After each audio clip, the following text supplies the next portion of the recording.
Good morning, everyone. And the title of this video, Manifesting Anything, is a bit misleading, but then again, it's not. And so let me start by saying happy holidays. This is the Christmas week. And so I'm going to tell you a little story about Christmas for me one time when I was a little kid, and to let you know that we have been manifesting our entire lives. So don't check out, because I'm going to tell you how I exactly manifested, without knowing, my, to me, most exciting Christmas I've ever had. And once I tell you about that story, I'm going to tell you how I did it so that you can do it too. So if an 11-year-old child can do this, you can do this as well. So, first of all, back in, I'm going to give you a little history here. My parents, when we were kids, they didn't have a lot of money. My father was in the Air Force. At the time, my mother didn't work. And so we didn't have a lot of money. But we didn't really know that. I mean, I kind of had a sense, but we really didn't know that. We had a lot of fun as little kids. Our parents, you know, they took care of us. So during that time when I was a kid, during the holidays, we used to get these Sears catalogs. And anybody that's my age, you guys know all about these Sears catalogs. During that time, they used to come in the mail, and then they had this big, huge Christmas one that came out that had half of that whole catalog was kids' toys and stuff. And that was very, very exciting for a bunch of little kids. And so my sister, myself, and my brother, we used to sit and go through that catalog and mark the things that we wanted. Well, in that catalog, back in the early 70s, Huffy came out with a bicycle. It had a banana seat, it had a sissy bar, and it had a steering wheel. And there was the blue one, which was the most popular one, and then there was the red one, which wasn't as popular. I'd never seen one in person. I've only seen pictures of it. And so, but anyway, I wanted that bicycle. I was in love with that bicycle. I'd never seen anything like it. And there's never been anything like it since. And I wanted that bicycle. But I never said anything to my parents because I thought that bicycle was expensive. I didn't really know. I don't remember knowing how much it cost or anything like that. I just knew I wanted that bicycle. And I would stare at that catalog and take that catalog with me wherever I could. But then I had to share it with my brother and sister. Well, I didn't want to do that. So I had a friend of mine. I went to his house, and he had one of those catalogs, and it was sitting on the their coffee table, and it looked like it had never been used or looked at. And so I said, hey, can we look at your Sears catalog? And he said, yeah, we never look at those things. And I went straight to that page, and we sat there for what I thought was hours as a little kid, looking at that bicycle. And I dreamed about that bicycle. I imagined myself riding in our neighborhood on that bicycle, that steering wheel bicycle. Well, I asked him, because they said they never looked at it. I said, would you mind if I took this? Nah, go ahead, take that page out. We don't ever look at those things. Matter of fact, he said, I'm kind of surprised it's still here. So I took it. I took the page out of that. I folded that thing up in my pocket and put it in my pocket, and that went with me everywhere. And this was about 2 weeks before Christmas. I know I took it to school with me for the 1 week, because I would look at it and just dream about driving or riding that bicycle. I believe the only one who really had an idea was my sister.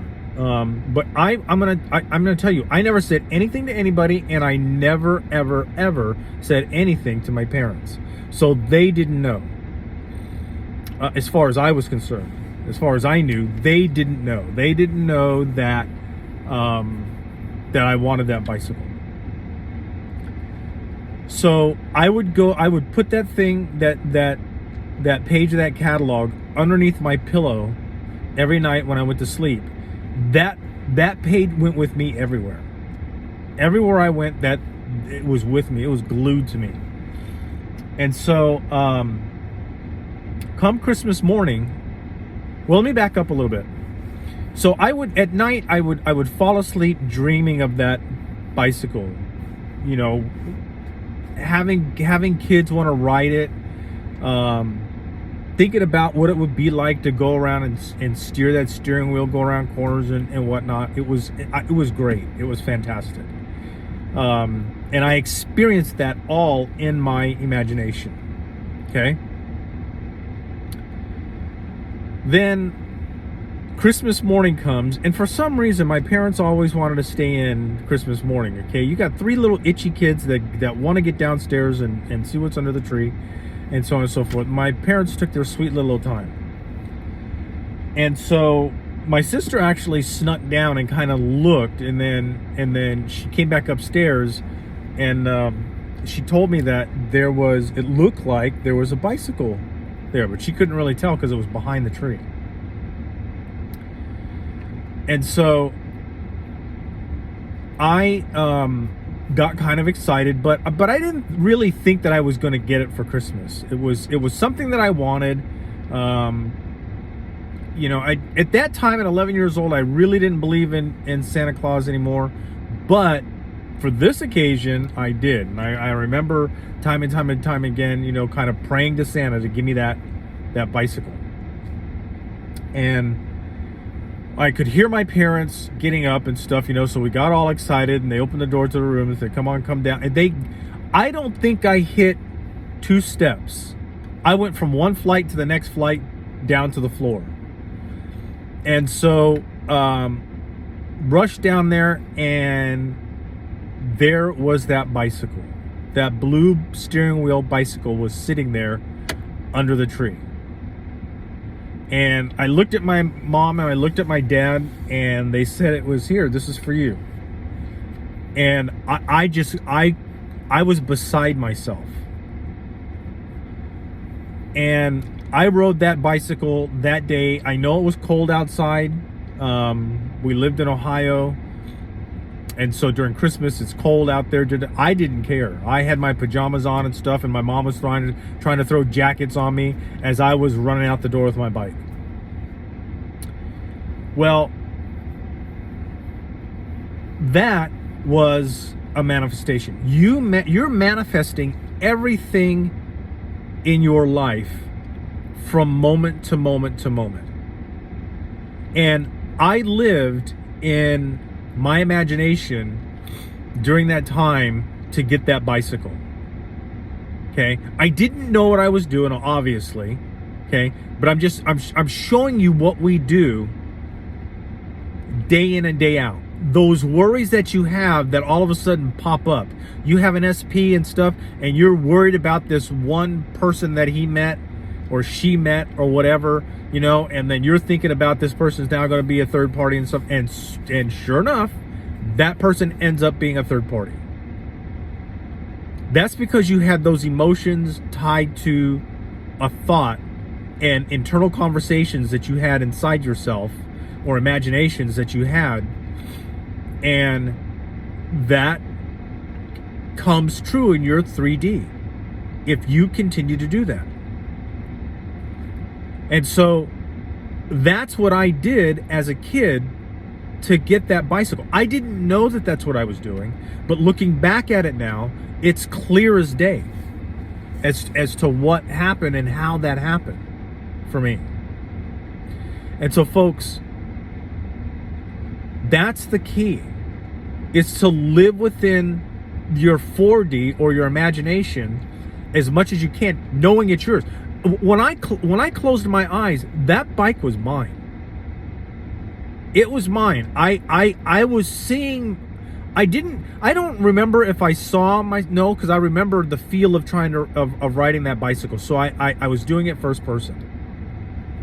Okay. So what did I do? How did I do it? All right. First of all, I had an intention. I wanted that bicycle for Christmas. Okay. So that's the first thing. The second thing is, I told no one about my intention. No one. Not my friend, not my brother and sister, not my mom and dad, no one. I told no one that I wanted that bike for Christmas. Then I created a scene that would imply that I already had it. Now, here's the thing that you need to realize, okay, is if you listen to the story that I told you, there was nothing about Christmas in that story of me imagining myself with that bicycle. I just imagined myself riding that bicycle. That's what I imagined.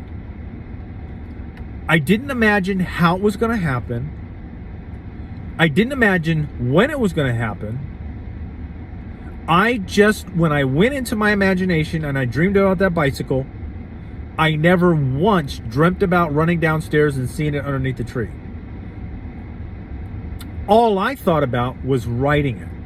And that could have been during the summer, it could have been during the winter, it could have been during the spring or the fall. It didn't matter. All I remember is riding that bicycle. Okay? So I didn't think about, okay, now how's this going to happen? You know, how am I possibly going to make $1,000 a day when I barely make $3,000 a month? Okay? That's not, the how is not your job. That's not your job. Your job is to simply live in the end of being that person that has that thing, or that special person. That's what your job is. That's it. Nothing else. Don't go asking for help for somebody else. I saw this thing the other day on YouTube where somebody is charging people to manifest something for them. Folks, that does not work. Stop that nonsense. It's all you. Now, you can believe that they can manifest something for you, and for some reason something happens and you get the thing that you wanted. Ain't gonna last, because you haven't changed. You are the change agent. You're the one who's gonna make this happen. Only you. It's only you. No one else. You have to get to the point to where you realize you are source and there is no other. None, nada, zilch, zip, zero. Nobody. Nothing. It's simply you. That power that's out there that created everything, that created the universe, that created us, that created absolutely everything, that power is you. There's nobody that's going to do it for you. It's simply you. All free will is out the window when it comes to you and your reality.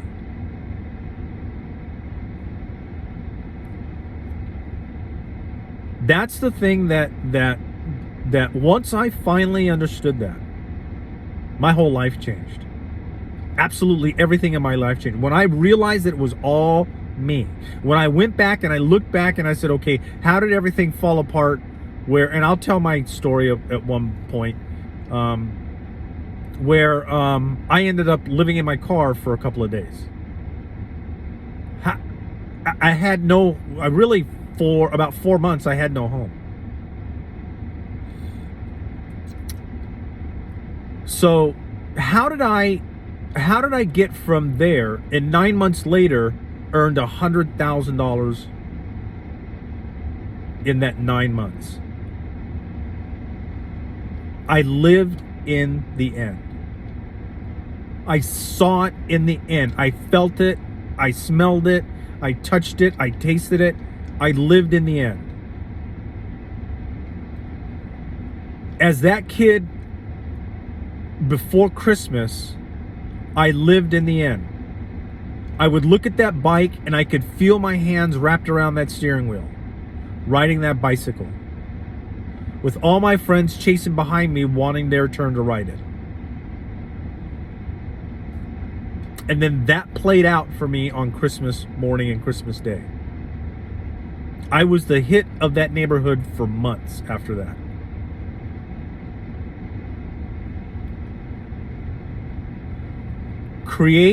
You have an intention. Don't say a word to anyone. Nobody. Don't get a manifesting buddy. Worst thing in the world that you could do. Worst thing in the world that you could do is to get a manifesting buddy. Don't do that. Because let's say that you get somebody, a manifesting buddy, and their limiting beliefs are far greater than your limiting beliefs. They're just going to pull you down to their level. And then both of you are just going to be sitting there sobbing about what's not happening in your life. Don't get a manifesting buddy. If you need somebody to give you direction, go get a coach.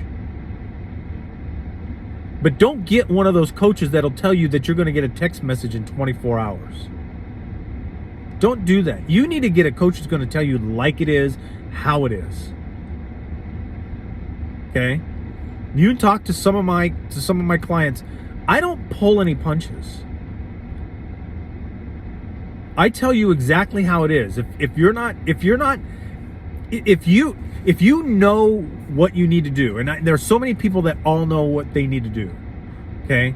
If this is the first time you come to this channel, 99.999% of a chance this isn't your first channel that you visited, because this is a new channel. Okay?